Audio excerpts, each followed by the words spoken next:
അസ്സലാമു അലൈക്കും വറഹ്മത്തുള്ളാഹി വബറകാതുഹു.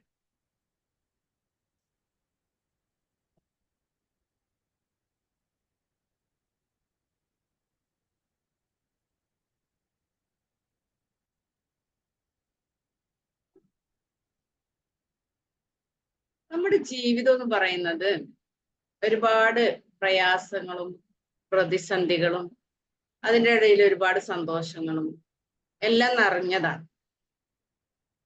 നമുക്ക് എപ്പോഴും ഒരേ ലെവലിൽ തന്നെ ഉണ്ടാവില്ല ജീവിതം. എപ്പോഴും സന്തോഷം തന്നെ നിറഞ്ഞിരിക്കുക, അതല്ലെങ്കിൽ എപ്പോഴും ദുഃഖത്തിലായിരിക്കുക, ഇങ്ങനെയുള്ള ഒരവസ്ഥ ജീവിതത്തിൽ ഉണ്ടായിരിക്കയില്ല.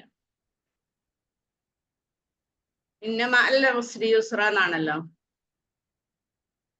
അപ്പൊ ജീവിതം അങ്ങനെയാണ്. കുറെ പ്രയാസങ്ങള്, കുറെ എന്താ പറയാ സന്തോഷങ്ങള്, ഇതെല്ലാം നിറഞ്ഞിട്ടുള്ള ഒരു ജീവിത രീതിയിലൂടെയാണ് നമ്മൾ മുന്നോട്ട് പോയിക്കൊണ്ടിരിക്കുന്നത്. എന്നാൽ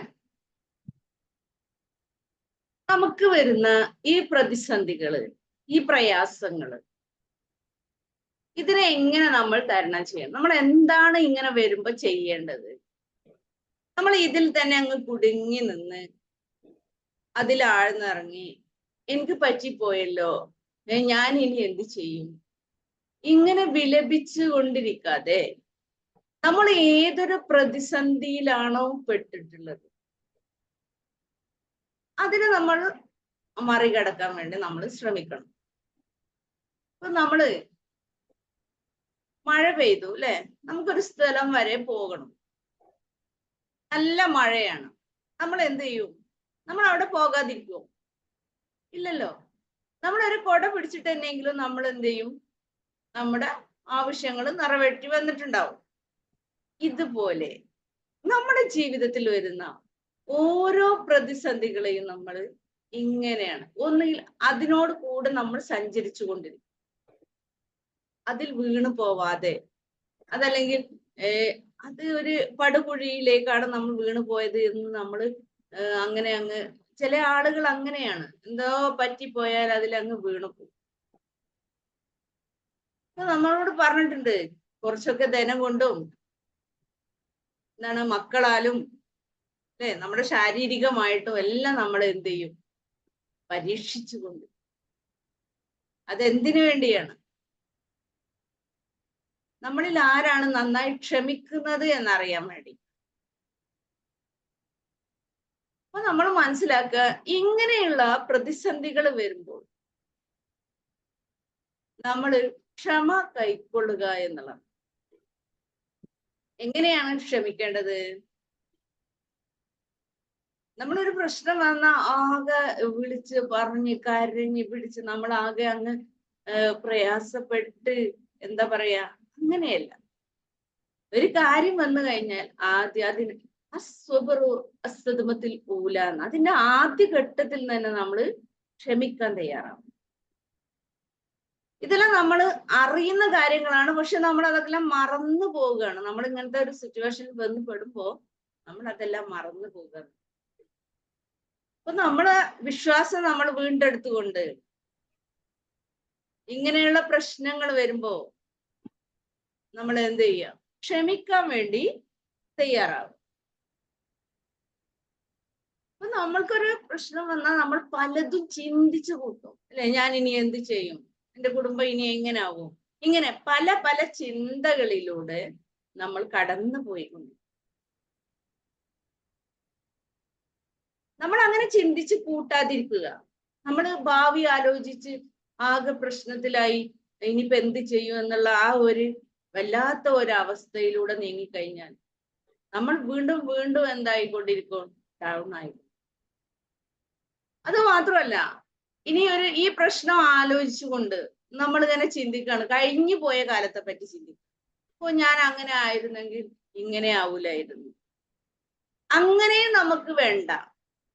ഒരു വിശ്വാസി ഒരിക്കലും അങ്ങനെ ആയിരുന്നില്ലെങ്കിൽ, എങ്കിൽ എന്ന വാക്ക് ഉപയോഗിക്കാൻ പാടില്ല, ഉപയോഗിക്കൂല. നമുക്കറിയാം അല്ലെ, ഒന്നുകിൽ നമ്മുടെ കർമ്മഫലം കൊണ്ടാവാം, അതല്ലെങ്കിൽ നമുക്ക് അങ്ങനെ വിധിച്ചിട്ടാവാം. എല്ലാം നല്ലതിനു വേണ്ടിയാണ് എന്ന് നമ്മൾ ചിന്തിച്ചു കഴിഞ്ഞാൽ ഒരു പ്രശ്നം. എല്ലാത്തിലും നമുക്ക് നന്മയുണ്ട്. ഒരു മുള്ളു കുത്തിയാൽ പോലും അതിൽ നിങ്ങൾക്ക് എന്തുണ്ട്? പ്രതിഫലമുണ്ട്. നിങ്ങളുടെ പാപങ്ങൾ പൊറുക്കപ്പെടും. അപ്പൊ നമ്മൾ ഏതൊരു വേദനയാണോ നമ്മൾ അനുഭവിക്കുന്നത് എങ്കിൽ അത് നമുക്ക് നല്ലതിന് വേണ്ടിയാണ്. അറിയുന്ന കാര്യങ്ങളായിരിക്കാം, എന്നിലും നമ്മൾ ഇങ്ങനെയുള്ള സന്ദർഭങ്ങളിൽ നമ്മൾ അതെല്ലാം മറന്നു പോകും, അല്ലെ? ഒരു ഓർമ്മപ്പെടുത്തലാണ്. അപ്പൊ നമ്മള് ഇന്നിൽ ജീവിക്കാൻ വേണ്ടി ശ്രമിക്കുക. ഇപ്പോ ഈ ഒരു സമയത്തിലായിരിക്കാം നമ്മൾ ജീവിച്ചുകൊണ്ട് മൈൻഡ്ഫുൾ ആയിട്ട് ജീവിക്കുക എന്ന് പറയും. നമ്മളെപ്പോഴും ഇന്ന് ജീവിക്കുന്ന ആളുകളല്ല. ഒന്നുകിൽ നമ്മൾ നമ്മളെ പാസ്റ്റ് ആലോചിച്ച് ടെൻഷൻ അടിച്ച് അങ്ങനെ ആയിപ്പോയല്ലോ, ഇങ്ങനെ ആയിപ്പോയല്ലോ, ഞാൻ അങ്ങനെ പോവേണ്ടിയിരുന്നില്ല, എന്നാൽ എനിക്കത് പറ്റുന്നില്ല, ഇങ്ങനെ നമ്മൾ ഇന്നലെയിലാണ് നമ്മൾ ജീവിച്ചുകൊണ്ടിരിക്കുന്നത്. അതും അല്ലെങ്കിൽ എന്താണ്, നാളെ വരുന്ന ഭാവി അവയെ കുറിച്ച് ആലോചിച്ച് ടെൻഷൻ അടിച്ച്. പക്ഷെ നമ്മൾ ടെൻഷൻ അടിക്കേണ്ട ഒരു കാര്യമില്ല. അതെല്ലാം അതിൻ്റെതായ രീതിയിൽ നടന്നുകൊണ്ടിരിക്കും. കാര്യങ്ങളൊന്ന് ജാഗ്രതയോടെ കണ്ടാൽ മതി. വേറെ പ്രശ്നമൊന്നുമില്ല. നമ്മൾ അതിലേക്ക് ആകെ ഫോക്കസ് ചെയ്ത് ടെൻഷൻ അടിച്ച് പ്രയാസപ്പെട്ട് നമ്മൾ ജീവിക്കാൻ മറന്നുപോകും. മൈൻഡ്ഫുൾ എന്ന് പറഞ്ഞാൽ നമ്മൾ ഇന്ന് ഈ നിമിഷം ഞാൻ എങ്ങനെയാണോ അവിടെ അങ്ങനെ ഇന്നിൽ ജീവിക്കുക. അല്ലെങ്കിൽ നമ്മളെ മനസ്സിനെ ഇപ്പോഴത്തെ ഈ അവസ്ഥയിൽ നമ്മൾ ഉറച്ചു നിർത്തി അതിൽ നമ്മൾ സന്തോഷം കണ്ടെത്താൻ വേണ്ടി അങ്ങനെ ഇന്ന് ജീവിക്കുമ്പോൾ മാത്രമാണ് നമ്മുടെ ജീവിതത്തിൽ നമുക്ക് സന്തോഷം കണ്ടെത്താൻ പറ്റും. കഴിഞ്ഞ കാര്യം ആലോചിച്ചാൽ നമുക്ക് ഒരിക്കലും സന്തോഷം ഉണ്ടാവും, അല്ലെ? നമ്മളെപ്പോഴും പ്രയാസത്തോട് ആരെങ്കിലും കഴിഞ്ഞു പോയ സന്തോഷങ്ങൾ ആലോചിച്ച് അങ്ങനെ സന്തോഷിക്കാറുണ്ടോ? വളരെ കുറവായിരിക്കും. നമുക്ക് ചില നിമിഷങ്ങൾ മാത്രം. അതേസമയം എപ്പോഴും നമ്മുടെ മനസ്സിലുണ്ടാവുക എന്താണ്? നമ്മൾ അനുഭവിച്ചിട്ടുള്ള ഒരുപാട് പ്രയാസങ്ങൾ. അതാലോചിക്കുമ്പോൾ നമുക്ക് എന്താ വരുന്നത്? നമുക്ക് ടെൻഷനാണ്, നമുക്ക് പ്രയാസമാണ് വരുന്നത്. ഈ പ്രയാസമാണ് നമ്മുടെ ഈ ചിന്തകൾ ഇങ്ങനെ വന്നു കഴിഞ്ഞാൽ എന്താ സംഭവിക്കാം? വീണ്ടും നമ്മള് പ്രയാസത്തിലേക്ക് പോയി. അപ്പൊ മനസ്സിലാക്കുക, പാസ്റ്റിനെ വിട്ടേക്കുക, ഇനി ഭാവിയെയും വിട്ടേക്കുക. ഇന്ന് ഞാൻ ഇപ്പൊ എങ്ങനെയാണ്, ഇവിടെ ഞാൻ ഇപ്പൊ എന്ത് ചെയ്തുകൊണ്ടിരിക്കുന്നു, അതിലായിരിക്കണം നമ്മുടെ ചിന്തകൾ വരേണ്ടത്. എന്നിട്ട് അതിലൂടെ നമ്മൾ സഞ്ചരിക്കുകയാണെങ്കിൽ നമുക്ക് ഹാപ്പിനെസ് കണ്ടെത്താം. യെസ്, എന്റെ മുന്നിലിരിക്കുന്ന നിങ്ങൾ ഇപ്പൊ എന്നെ കേട്ടുകൊണ്ടിരിക്കുകയാണ്, അല്ലേ? അപ്പൊ എത്ര ആളുകളുണ്ട് എന്നെ മാത്രമായി കേട്ടുകൊണ്ടിരിക്കുക? അതോ മറ്റെവിടെയെങ്കിലും ചിന്തിച്ചു കൊണ്ടിരിക്കുകയാണ്? ഇവിടെ എന്റെ ക്ലാസ് മാത്രമാണ് നിങ്ങൾ കേട്ടുകൊണ്ടിരിക്കുന്നത്, ഇവിടെയാണ് മനസ്സ് എങ്കിൽ നിങ്ങൾ ഇപ്പോൾ ഒരു മൈൻഡ്ഫുൾ ആയിട്ട് ഇവിടെ നിങ്ങൾക്ക് ഹാപ്പിനെസ് കണ്ടെത്താൻ പറ്റും. അപ്പൊ മനസ്സിലാക്കുക, നമ്മൾ ഏതൊരു പ്രശ്നത്തിലാണോ അകപ്പെട്ടിരിക്കുന്നത് അതിന്റെ കൂടെ നമ്മൾ സഞ്ചരിക്കുക, അതിനെ ഓവർകം ചെയ്യാൻ വേണ്ടി ശ്രമിച്ചുകൊണ്ടിരിക്കുക. അതല്ലാതെ നമ്മൾ അതിൽ കുടുങ്ങി പോവാതിരിക്കും. എപ്പോഴും നമുക്കൊരു ശുഭാപ്തി വിശ്വാസം, ശരിയാവും. What can happen better than this, അല്ലേ? എന്തൊക്കെ സംഭവിച്ചാലും എല്ലതും നല്ലതിന്. അപ്പൊ അതുകൊണ്ട് തന്നെ എന്തൊരു പ്രശ്നം വന്നാലും എന്തൊരു പ്രതിസന്ധി വന്നാലും അവിടെ നമ്മൾ അതിൽ അകപ്പെടാതിരിക്കും. മനസ്സിലാക്കുക, ഇങ്ങനെ സംഭവിച്ചു, ഓക്കേ, യെസ്, ഞാൻ ഇപ്പോ ഇങ്ങനെ ഒരു പ്രതിസന്ധിയിലാണ് പെട്ടിരിക്കുന്നത്. അംഗീകരിക്കുക, അതിനെ മനസ്സിലാക്കുക. അടുത്ത സ്റ്റെപ്പ് എന്താണ് എന്നിട്ട് അതിനെ ഓവർകം ചെയ്യാൻ വേണ്ടി ശ്രമിക്കുക. ഇനി പ്രതിസന്ധികൾ വന്നിട്ടുണ്ട്, എന്താണ് ഒരു വിശ്വാസി ചെയ്യേണ്ടത്? നമ്മൾ അതിൽ നിന്ന് പാഠം ഉൾക്കൊള്ളുകയാണ്, അല്ലെ? ഒരു വിശ്വാസിയെ ഒരു മാളത്തിൽ നിന്ന് 2 പ്രാവശ്യം പാമ്പ് കടിക്കൂല കേട്ടിട്ടില്ലേ? എന്താണ് അതുകൊണ്ട് ഉദ്ദേശിക്കുന്നത്? നമ്മളൊരു പ്രശ്നത്തിൽ പെട്ടു, പിന്നെ ആ പ്രശ്നത്തിൽ ഒരിക്കലും ഒരു വിശ്വാസി പോയി പെടും. അപ്പൊ ഒരു വട്ടം നമുക്ക് അബദ്ധം പറ്റി കഴിഞ്ഞു, അപ്പൊ വീണ്ടും ആ അബദ്ധം നമുക്ക് പറ്റരുത്. മനസ്സിലായില്ലേ? അതിൽ നിന്ന് പാഠങ്ങൾ ഉൾക്കൊള്ളണം. ഇങ്ങനെ സംഭവിച്ചു പോയത് കൊണ്ടാണ് എനിക്ക് ഇങ്ങനെയൊക്കെ പറ്റിപ്പോയത്. അതുകൊണ്ട് ഇനി അങ്ങനെ ഉണ്ടാവാൻ പാടില്ല. യെസ്, ഇറ്റ്സ് ഓക്കെ, ഇങ്ങനെ സംഭവിച്ചു, ഞാൻ അതിൽ നിന്ന് മാറി നിൽക്കും. അപ്പൊ നമ്മള് മനസ്സിലാക്കുക, വീണ്ടും വീണ്ടും അങ്ങനെയുള്ള പ്രശ്നങ്ങളിൽ നമ്മൾ ഒരിക്കലും പോയി പെടരുത്. അപ്പൊ ഒരു പ്രതിസന്ധി വന്നിട്ടുണ്ട്, അതിൽ നിന്ന് നമ്മൾ പഠിക്കേണ്ട പാഠങ്ങൾ ഉൾക്കൊണ്ട് നമുക്ക് മുന്നോട്ട്. മനസ്സിലായി? ഇതിൽ നിന്നൊക്കെ പാഠങ്ങൾ ഉൾക്കൊള്ളുന്നവരാണ് വിശ്വാസികൾ എന്നുള്ളത്. പിന്നെ ചില ആളുകളുണ്ട് എപ്പോഴും ദേഷ്യമായിരിക്കും. ഈ പ്രശ്നങ്ങളൊക്കെ വന്നു കഴിഞ്ഞാൽ പിന്നെ ഭയങ്കര ദേഷ്യമാണ്. എന്താണ് അതിന്റെ കാരണം? കാരണം ഇത് തന്നെയാണ്, നമ്മൾക്ക് അതിനോട് ക്ഷമ കൈക്കൊള്ളാൻ പറ്റുന്നില്ല, അല്ലെങ്കിൽ അതിനോട് പൊരുത്തപ്പെടാൻ പറ്റുന്നില്ല. പക്ഷെ നമ്മൾ മനസ്സിലാക്കുക, നമ്മുടെ ജീവിതത്തിൽ ഇങ്ങനെയുള്ള കാര്യങ്ങളൊക്കെ വന്നു വിടുമ്പോൾ നമ്മൾ അതിൽ ക്ഷമിക്കുക, എന്നിട്ട് അതിന്റെ കൂടെ നിന്ന് നമ്മൾ മുന്നോട്ട് പോകും. അപ്പൊ ഈ ഒരു അവസ്ഥ വരാൻ കഴിയാത്ത ആളുകൾക്കാണ് ദേഷ്യം വരുന്നത്. ദേഷ്യം ഒന്നിനും ഒരു പ്രതിവിധി അല്ല. നമ്മൾ നമ്മളെ ദേഷ്യത്തെ എപ്പോഴും കൺട്രോൾ ചെയ്യാൻ വേണ്ടി പഠിക്കണം, അല്ലേ? അപ്പൊ പല രീതിയിലാണ് ദേഷ്യം വരുന്നത്. ഇങ്ങനെയുള്ള ഒരു സിറ്റുവേഷനിലുള്ള ദേഷ്യം എന്ന് പറയുന്നത് എന്താണ്? നമുക്ക് പഴയതുപോലെ എന്താ പറയാ, ഒരു ശാരീരിക പ്രശ്നമാണ് വന്നത് എങ്കിൽ നമുക്ക് പഴയതുപോലെ ഒന്നും ചെയ്യാൻ പറ്റുന്നില്ല, അപ്പൊ നമുക്ക് ദേഷ്യം. മറ്റൊരാളെ നമുക്ക് ചെയ്തു തരുമ്പോഴും നമുക്ക് എന്താണ്, അതൊന്നും തൃപ്തി വരാത്ത ഒരു അവസ്ഥ ഉണ്ടാവും, അപ്പൊ നമുക്ക് ദേഷ്യം. അപ്പൊ നമ്മൾ മനസ്സിലാക്കുക, ഈ ഒരു സംഭവം ഒരുപക്ഷെ എന്നെ പാകപ്പെടുത്താൻ വേണ്ടിയിട്ട്, എന്റെ മനസ്സിനെ പാകപ്പെടുത്താൻ വേണ്ടിയിട്ടാണ് എനിക്കിത് തന്നിട്ടുള്ളത്. യെസ്, ഒരുപക്ഷെ എന്റെ കർമ്മഫലം കൊണ്ടായിരിക്കാം. ഓക്കെ, ഞാൻ ക്ഷമ കൈക്കൊള്ളേണ്ടതുണ്ട്, ഞാൻ എന്റെ പാപങ്ങൾ പൊറുക്കാൻ വേണ്ടി പ്രാർത്ഥിക്കേണ്ടതുണ്ട്. അസ്തഗ്ഫിറുള്ളയൊക്കെ നമുക്ക് ആ സമയത്ത് ഒരുപാട് ഏറ്റി കഴിയും. തീർച്ചയായിട്ടും അതിൽ നിന്ന് നമുക്ക് എന്ത് ചെയ്യും? മോചനം ലഭിക്കും. അതിന് വേണ്ടത് നമ്മുടെ ഉള്ളിലുള്ള ഒരു വിൽ പവറാണ്.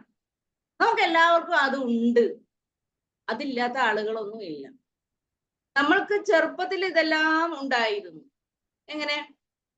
നമുക്കറിയാം, നമ്മൾ നടന്നു തുടങ്ങി, നമ്മളിപ്പോ പ്രസവിച്ചു വീണാണ് നടന്ന ആളുകളൊന്നുമല്ല, മനുഷ്യ കുട്ടികൾ അങ്ങനെയൊന്നും അല്ല, അല്ലെ? നമ്മള് മാസങ്ങള് ദിവസങ്ങളൊക്കെ എടുത്ത് നമ്മൾ ഒരു വയസ്സൊക്കെ ആകുമ്പോഴാണ് നമ്മൾ നടക്കാൻ തുടങ്ങുന്നത്. ആ സമയത്ത് നമ്മൾ എന്ത് ചെയ്യുന്നു? ഒറ്റടി വെക്കുന്നു. സമയത്ത് നമ്മൾ വീഴുന്നു. ആരും വീണു പോയി ഇനി ഞാൻ നടക്കുന്നില്ല എന്ന് വിചാരിച്ച് നിൽക്കുന്നില്ല, ഉണ്ടോ? നമ്മുടെ ചുറ്റുമുള്ള ആളുകൾ നമ്മളെ കുറ്റപ്പെടുത്തുന്നില്ല, നമ്മളെ പ്രോത്സാഹിപ്പിക്കുകയാണ് ചെയ്യുന്നത്. അല്ലെ? കൈ തന്ന്, കൂടെയുള്ളവര് കൈ തന്ന് ഒറ്റടി വെക്കാൻ നമ്മളെ എന്ത് ചെയ്യും? ഇങ്ങനെ ക്ഷണിച്ചുകൊണ്ടിരിക്കും. ആ സമയത്ത് നമ്മൾ ഓരോന്ന് വെച്ച് വെച്ച് അതിന്റെ ഇടയിൽ വീഴും, വീണ്ടും എഴുന്നേൽക്കും, വീണ്ടും നടക്കും. നമ്മുടെ ഉള്ളിലൊരു വിൽ പവർ ഉണ്ട്, അല്ലെ? ഇത് വെച്ചാണ് നമ്മൾ നടന്നു തുടങ്ങിയത്, ഇപ്പോഴും അതുണ്ട്. ഇതിപ്പോ എന്തായി പോയി? ഇപ്പോൾ നമ്മുടെ ഉള്ളിലുള്ള ഈ വിൽ പവർ. നമുക്ക് ചുറ്റുമുള്ള ആളുകള് ഇതിനെപ്പോ എന്ത് ചെയ്യുന്നുണ്ട്? അടിച്ചമർത്തുന്നു, അല്ലെ? നമ്മള് ഈ ആളുകൾ പറയുമ്പോ നമ്മള് ഡൗൺ ആയിപ്പോകും, അല്ലെങ്കിൽ നമ്മൾ എന്തെങ്കിലും ഒന്ന് തുടങ്ങുമ്പോഴത്തേനും നമ്മളെ എന്ത് ചെയ്യും? അവര് പരിഹസിക്കും. അപ്പൊ നമ്മുടെ ഉള്ളിലുള്ള ഈ വിൽ പവർ എന്ത് ചെയ്യും? നശിച്ചു പോകും. നമുക്കതിനെ പുറത്തെടുക്കാൻ പറ്റില്ല, അത് അവിടെ തന്നെ കിടക്കും. നമ്മൾ മനസ്സിലാക്കുക, നമ്മുടെ ഉള്ളിൽ ഇങ്ങനെ ഒരു ശക്തിയുണ്ട്. ഇതിനെ നമുക്ക് പുറത്തെടുത്തു കഴിഞ്ഞാൽ എന്തൊക്കെ പ്രശ്നങ്ങൾ നമുക്ക് വന്നാലും അതിനെല്ലാം നമുക്ക് ഓവർകം ചെയ്യാൻ പറ്റും. യാതൊരു സംശയമില്ല, നമ്മുടെ ഉള്ളിലുള്ള ഒരു പവറാണ്.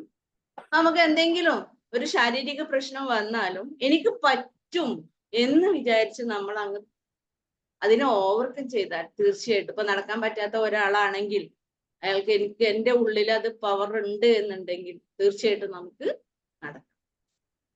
അതങ്ങനെയാണ്. ഞാനും ഒക്കെ എന്റെ ജീവിതത്തിൽ അനുഭവിച്ചിട്ടുള്ള ഓരോ കാര്യമാണ്.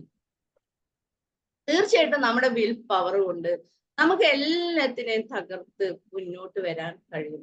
ഏതൊരു പ്രതിസന്ധിയിൽ നമ്മൾ കുടുങ്ങി കിടന്നാലും അവിടെ നിന്ന് നമുക്ക് ഓവർകം ചെയ്യാൻ പറ്റും എന്നുള്ളതാണ്. പിന്നെ നമുക്ക് ചുറ്റും ഒരുപാട് ആളുകളുണ്ട്, അല്ലെ?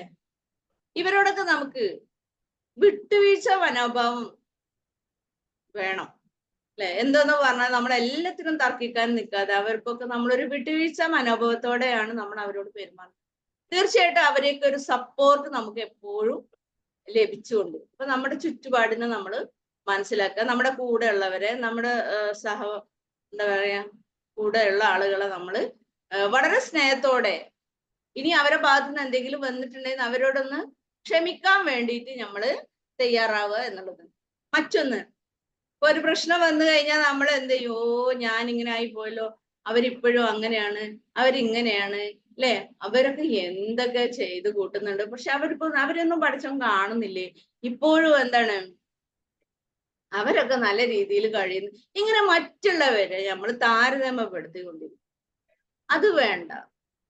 നമ്മളെ മക്കളെ ആണെങ്കിലും താരതമ്യപ്പെടുത്തും. ഇനി നമ്മളിപ്പോ ഞാൻ പറഞ്ഞുകൊണ്ടിരിക്കുന്നത് ഇങ്ങനെയുള്ള പ്രതിസന്ധികൾ, ഈ ഒരു പ്രതിസന്ധിയിലും നമ്മൾ എന്ത് ചെയ്യുക?